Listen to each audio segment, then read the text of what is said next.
नमस्कार दोस्तों, आप सब लोगों का स्वागत है मेरे चैनल के अंदर। बात कर लेते हैं निफ्टी कल कहां पर कामकाज कर सकता है, हमने क्या डिस्कशन किया था।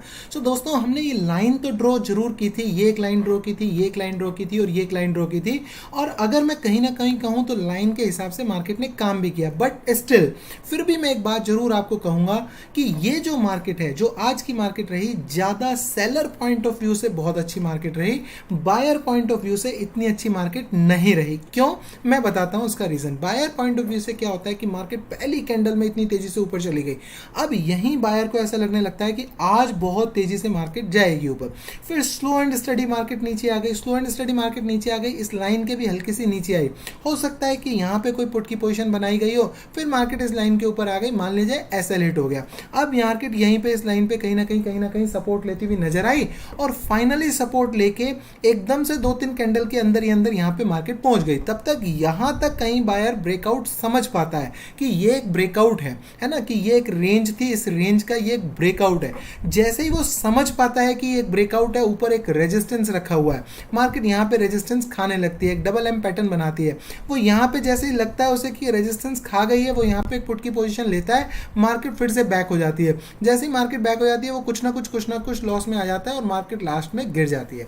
सो बायर पॉइंट ऑफ व्यू से कहीं ना कहीं आप 24 घंटे आप टोटल कंप्लीट मार्केट के अंदर आप कंफ्यूज स्टेट में रहते हो, और कंफ्यूज स्टेट में रहने की वजह से आप 3-4 तरफ या दोनों तरफ या तीनों तरफ या हर तरफ से आप क्या करते हो, इसके अंदर लॉस ले लेते हो ऐसी मार्केट के अंदर। अब as far as the seller point of view concern, seller point of view से ये मार्केट बहुत जबरदस्त हो जाती है ऐसी मार्केट। क्यों?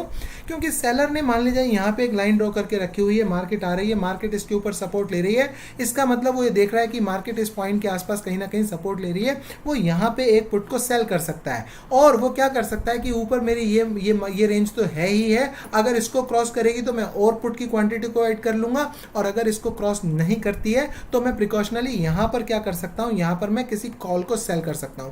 वो यहां पर एक पुट को सेल करता है, यहां पर अपने पुट को स्क्वायर ऑफ करता है उस पोजीशन को, और यहां पर जैसे वो देखता है कि रिजेक्शन खा रही है, तो उसके लिए एक सेटअप, उसको बहुत प्यारा सेटअप यहां पे एक मिल जाता है। क्या सेटअप मिल जाता है, या इस पॉइंट के आसपास भी, या इस पॉइंट के इस राइट कैंडल के आसपास भी उसको एक सेटअप मिल जाता है कि यार मैं एक ऐसा करता हूं, मैं एक कॉल को सेल कर देता हूं, या मैं 10 क्वांटिटी, या मैं 100 क्वांटिटी, या मैं 1000 क्वांटिटी, या मैं 5000 क्वांटिटी कॉल की सेल कर देता हूं। और होगा क्या कि जैसे ही इसके ऊपर अगर एक भी कैंडल मुझे क्लोज दे देगी तो मैं 10 पॉइंट का या 15 पॉइंट का एसएल लेके निकल जाऊंगा। लेकिन अगर इसके ऊपर क्लोज नहीं देती, जहां मर्जी खेलती रहे, जहां मर्जी ऐसे करती रहे, तो चूंकि टाइम भी अगर मार्केट बिताएगी तो भी मुझे प्रॉफिट होने वाला है। इसलिए सेलर पॉइंट ऑफ व्यू से ये मार्केट ज्यादा अच्छी थी। ये मार्केट में, ऐसी मार्केट में क्या करना होता है, ऐसी मार्केट में छोटा कोई एक एसएल लेके, कोई छोटा यहां पे इस तरीके का एक आधा एसएल लेके और मार्केट में शांति से बैठ जाना होता है। यहां पर क्या हुआ, मार्केट ने दो हमारे सेटअप पर, हमारी लाइन पर बहुत जबरदस्त काम किया। ये मैंने लाइन आपको ड्रॉ की थी, यहां पे एग्जैक्टली यहां पे रिजेक्शन खाया। मगर होता क्या है, जब आप थोड़े प्रॉफिट में होते हो, मार्केट वापस टर्न लेती है, तो आपको अपना प्रॉफिट कम दिखने लगता है। आपको ऐसा लगता है कि यहां पे तो आप 5000 प्रॉफिट में थे और यहां आप एकदम से रह गए 1000 या 500 रुपीज प्रॉफिट के अंदर रह गए। तो आपको क्या लगने लगता है कि अगर ये थोड़ा और ऊपर चली गई तो मेरे ये 500 तो जाएंगे ही जाएंगे, मैं नेगेटिव में और चला जाऊंगा। फिर आप क्या होते हो, निकल जाते हो और मार्केट बहुत ज्यादा बड़ा मूव दे देती है। तो मैंने इसके लिए ऑलरेडी एक वीडियो बनाया हुआ है, वो जरूर देखिएगा, इधर एसएल और टारगेट, है ना। तो जब आप इतने प्यारे सेटअप के ऊपर अगर आप ट्रेड ले रहे हो, आपको लग रहा है कि यार ये इतनी जबरदस्त एक लटकी हुई कैंडल यहाँ पे बनी हुई है, यहाँ एक पॉइंट है, ये एक पॉइंट और ये एक पॉइंट है। जब आप यहाँ पे एक आप अपनी पोजीशन बना रहे हो तो डेफिनेटली आप इस पॉइंट का कहीं ना कहीं एसएल रख रहे हो। तो जब तक एसएल हिट नहीं हो जाता, चाहे वो कितने मर्जी गोते क्यों ना खाती रहे, आपने निकलना कायदे में चाहिए नहीं, अगर आप ट्रेडिंग कर रहे हैं प्रॉपर। और अगर आप एक मिनट के अंदर स्कैल्पिंग कर रहे हैं तब बात अलग है, लेकिन अगर आप प्रॉपर इंट्राडे ट्रेडिंग कर रहे हैं तो जब तक ये एसएल हिट नहीं कर रही मार्केट, तब तक आपने निकलना नहीं चाहिए, ऐसा रूल कहता है। तभी आप पैसा कमा पाएंगे, अदरवाइज आप तो इसी चक्कर के अंदर पड़ जाएंगे। सो ये मैं कुछ ट्रेडिंग के आपको कुछ पॉइंट सिखाना चाह रहा था कि जिससे हम ड्यूरिंग द मार्केट हमें समझ आए कि हाँ यार, जब मैंने इस पॉइंट के ऊपर एक ट्रेड ले लिया है तो या तो मैं फिर एसएल का वेट करूं, या फिर कम से कम अपने डायरेक्शन में 50 पॉइंट 60 पॉइंट एटलीस्ट इतना तो वेट करूं। आइए बात कर लेते हैं कल मार्केट कहां पर कामकाज कर सकती है। हमें किस तरीके से मार्केट के अंदर कामकाज करना चाहिए। तो मैं एक काम करता हूँ, ये इतनी ज़्यादा इंपॉर्टेंट अब मेरी लाइन रह नहीं गई है। ये लाइन जिस दिन इंपॉर्टेंट होती है तभी मैं ड्रॉ की थी, कल ये मुझे इंपॉर्टेंट लग रही थी इसलिए मैंने ड्रॉ की थी, अभी इतनी इंपॉर्टेंट लाइन बनती नहीं है।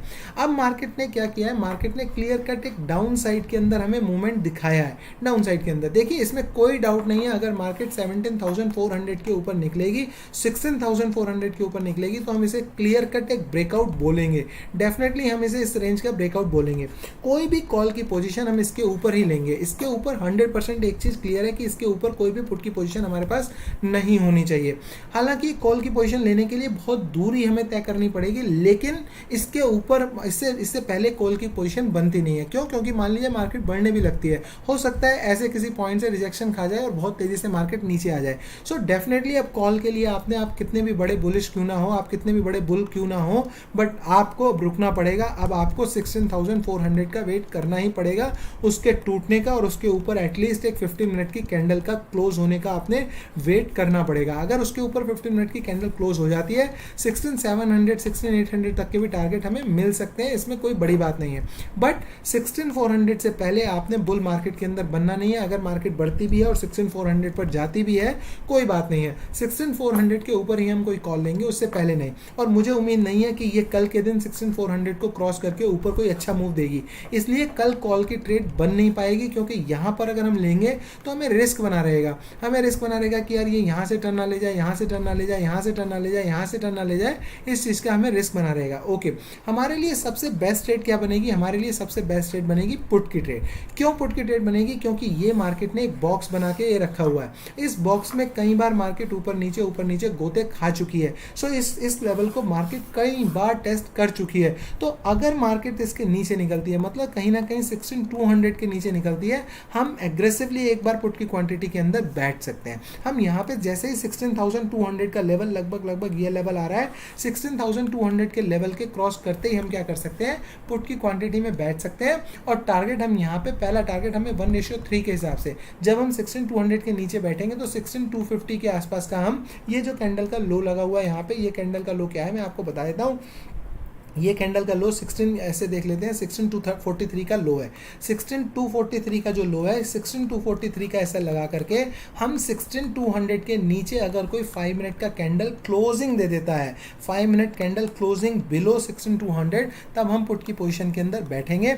चाहे मार्केट गैप अप खुले, चाहे मार्केट फ्लैट खुले, चाहे मार्केट गैप डाउन खुले। देखिए कोई भी केस खुले, कॉल तो हमें लेनी ही नहीं है। कॉल हम एक केस में ले सकते हैं, कल अगर मार्केट गैप अप खुलती है और इसको ब्रेक कर देती है, फ्लैट खुल के अगर ब्रेक करेगी तो वो ऑलरेडी इतना दम खा चुकी होगी कि बड़ी मुश्किल हो जाएगी उसके लिए और ऊपर निकलना। सो इसलिए कल भलाई मार्केट हमारी 150-200 पॉइंट बढ़ जाए, हमारी एक ट्रेड छूट जाए, लेकिन हम कॉल की ट्रेड में यहाँ पर बैठेंगे नहीं। एक बार मार्केट यहाँ क्लोज हो जाए, अगले दिन फिर हम यहाँ पे कॉल की ट्रेड में बैठ सकते हैं। सो बेस्ट ट्रेड यही होगी कि मार्केट फ्लैट खुल के नीचे आने लगे, मार्केट ऊपर से नीचे आने लगे, या मार्केट कहीं ना कहीं थोड़ा सा स्मॉल गैप डाउन खुल जाए 16,200 के आसपास। 16,200 के आसपास खुल जाएगी, 16,243 का हम ऐसा लगा करके एक ट्रेड के अंदर बैठ जाएंगे। ये हमारी सिंपल ट्रेड होगी। लेकिन अगर कहीं मार्केट 16,000 के आसपास खुल गई तो थोड़ा प्रॉब्लमेटिक हो जाएगा, क्योंकि तब हम कॉल तो हमें लेनी नहीं है, और पुट के लिए क्योंकि स्टॉप लॉस बड़ा हो जाएगा तो हमारी दिक्कत हो जाएगी। तो हम 16,000 के आसपास हम प्राइस एक्शन को देख के ही ट्रेड करेंगे।